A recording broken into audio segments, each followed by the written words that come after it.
With Super Mario 3D All-Stars finally being released, I've had tons of fun revisiting the 3 classic titles which still hold up as some of the best in the franchise. Even though I've played each of these games several times throughout my life, there are still some sections that give me trouble, which is very interesting to me as generally Nintendo games are made for everyone to enjoy. On this channel, I've always been interested in showcasing the harder aspects of these games, and that's what led me to creating today's video about the top 15 hardest stars/shines in Super Mario 3D All-Stars. I'll try to find the hardest from each game and put a few honorable mentions if there are any good ones that just didn't make it. Oh yeah, and by the way, my name's Copycat, and if you haven't yet, then please subscribe to my channel and hit that bell button to stay notified when I upload new videos. The very first star we're going to look at is called Blast to the Lonely Mushroom found in Tall Tall Mountain. The objective of this one is to activate the cannon on the side of the cliff and shoot Mario towards the star and the mushroom. This is a lot more difficult than it looks, not only because it's very hard to precisely hit your target and collect the star, but also because the cannon is hidden in a very hard to get to spot. After a few tries I was able to finally hit the star, but not without a few misses. Coming in at number 14 is a minigame-like star from Super Mario Galaxy titled Dreadnought's Garbage Dump. Located in the secret Garden Dome's Dreadnought Galaxy, this tough challenge requires you to destroy all the garbage piles before the time runs out. However, you only have a maximum 30 seconds, which makes this one extremely hard as it doesn't feel like enough time. Also, in this game, Mario's movements do feel a bit stiffer when compared to others in the series, so that definitely doesn't help with navigating around your time constraint, but thankfully you don't lose lives for failing. Just as a bit of a tip, aim to throw the bombs on the coin nodules found on the floor, which will help you tons. The lucky 13th spot in this video is a boss fight that many consider as the hardest in Super Mario Sunshine, which is the one against the giant manta shadow on Serena Beach. Titled the Manta Storm, this battle takes place across the entire level, which has been covered in a layer of electric goop. You need to spray it with a flood, which will eventually cause it to divide into smaller and faster moving rays. The smallest possible division of this creature turns red with anger and will begin to attack Mario to deal damage. Understanding the most effective method of spraying the mantas will help you take the least damage possible, but trust me when I say that you will take some. Once you defeat every last manta, the goop will clear and the hotel will return to normal, giving you a shine.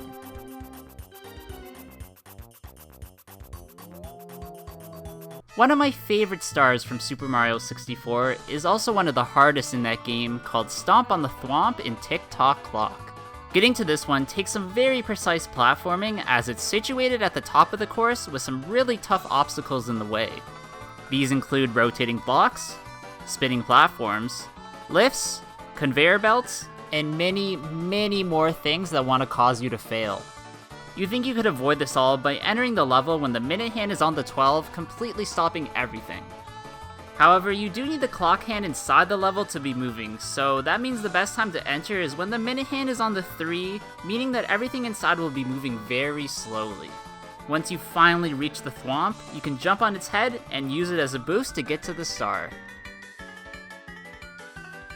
The 11th spot on this list is a Super Mario Galaxy star where you have to collect 100 purple coins in the extremely deadly Melty Molten Galaxy. This level is completely covered in lava with volcanic debris raining down, which means you will almost certainly take unavoidable damage. On top of that, the coins are laid out in areas that are a bit out of the way, meaning that to collect a few of them, you'll have to go off the beaten path and put Mario at even greater risks. Honestly, this isn't even the hardest purple coin challenge in this specific game, but it still deserves to be in this video because of how frustrating the galaxy it's in is. A shine that doesn't seem like it'd be hard at first glance, but it's actually really frustrating, is the Roller Coaster Balloons episode that's found in Pinup Park. Just like the Mecha Bowser boss fight, Mario has to ride the coaster, but this time, popping the balloons using the water rockets. The objective is to pop every single one before you complete a full 3 laps on the coaster. Now, this actually takes a lot of practice, as the track you're on does several turns, twists, and loops, which really screws up your aim. What makes this even more frustrating is that if you fail, you'll instantly lose a life, making it very risky to miss your shots. A A Super Mario 64 star that I still had trouble with during my most recent playthrough of the game is called Wall Kicks Will Work, which is found on Cool Mountain. If you're in the speedrunning community, then you'll know that there's a very unique way to collect this star, which of course looks difficult, but honestly, so is the normal way. How Nintendo wants you to collect it is by activating the cannon by talking to the Bob-omb, then skillfully blasting towards the tree across the large gap. Just like the blast to the Lonely Mountain star, you're bound to miss it a few times before you finally hit your spot. Once you're across the gap, navigate past the spin drifts until you come across the area where the star is located. Here, you have to perform 2 very precise wall jumps that I'm now very skilled at doing, but for a newer player, this could be very difficult, especially because the wall kicks in this game are a bit tricky to pull off.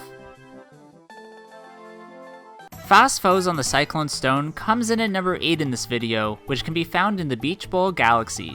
This level is considerably harder, with the Fast Foe Comet in orbit as it speeds up the thwomps, tox boxes, and platforms.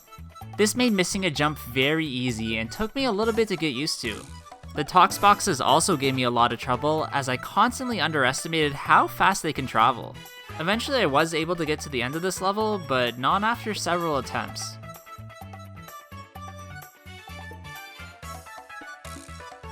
If I had to pick the most frustrating Mario level in the franchise, then that would be the Pachinko game, found as a secret in Super Mario Sunshine. It's not the challenge in collecting the 8 red coins that makes this one hard. It's the poor level design and terrible camera that's the problem here. The platforming is very unforgiving inside the machine, and the physics of controlling Mario feel way off. Honestly, in filming this video, so many weird things happened to me when trying to collect every coin that I really just had to stop. Another frustrating coin collection star is Wing Mario over the Rainbow that's found near the Tick-Tock Clock entrance in Super Mario 64. To collect the 8 red coins, you have to use the wing cap, which doesn't have the best controls, meaning actually getting to each one is a struggle.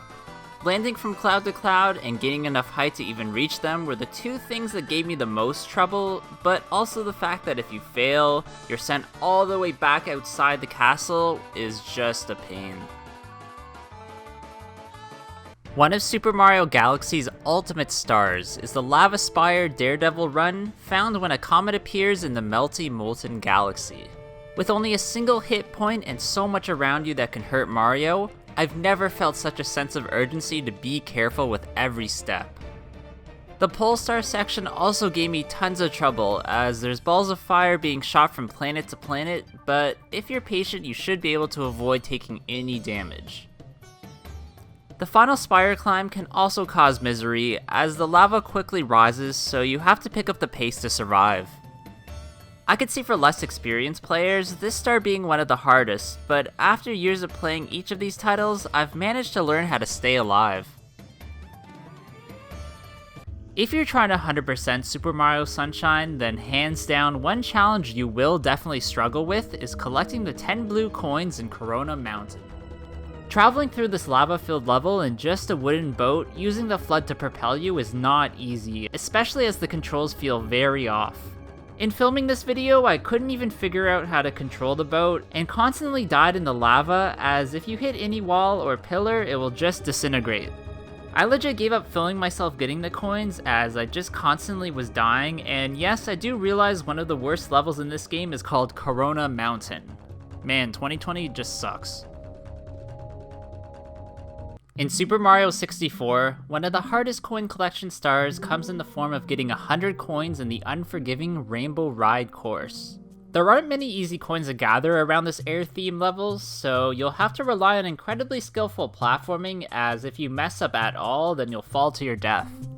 To really ensure that you can get all 100 coins, you'll have to get the 5 blue coins that are activated and appear in a very awkward area that you'll have to wall kick to. Also, collecting the 8 red coins will help you greatly, as it ensures that you won't have to use much of the magic carpet. This one took me ages to finally complete, but when I did, I was extremely satisfied with my outcome. In my opinion, the toughest star to get in Super Mario Galaxy is the Luigi's Purple Coin Challenge found in the Toy Time Galaxy. Even though you only have to collect 100 of the 150 purple coins throughout this level, that's easier said than done as you have to traverse on disappearing platforms, spinning platforms, and jump across lakes of poison. I really struggled for quite a while trying to get comfortable in picking the right route to take, and learning how to get to the coins off the edge by taking advantage of Mario's spin move. After many tries, I finally was able to collect 100 and skillfully return to the beginning and get the star. Coming in at number 1 in this video is the agonizing Lillypad ride red coin collection found in Super Mario Sunshine. For some reason, I just can't figure out how to properly use the FLUDD as a propulsion device in this game, as it's extremely finicky, and most of my results ended up with me missing a coin and just causing the leaf to disintegrate. What's even more frustrating about this level is how you have to get to it, as you need Yoshi to cross part of the water by using the merchant boats. However, if you don't do it fast enough, or if Yoshi falls into the water, then you have to start right back from the beginning, which is just a pain. I really hate this shine, and Nintendo didn't even seem to fix anything for this new collection, so it is going to be the hardest in this video. Alright, that's going to be it for this one, guys. I really hope you did enjoy it. If you did, please leave a like, comment below what you thought about it, and of course subscribe to my channel. Also go please follow my Instagram at Copycat Gamer, where I upload some cool clips and items from my collection that you won't see anywhere else. Hope you guys all have a good day, and I'll see you all in the next one. Bye.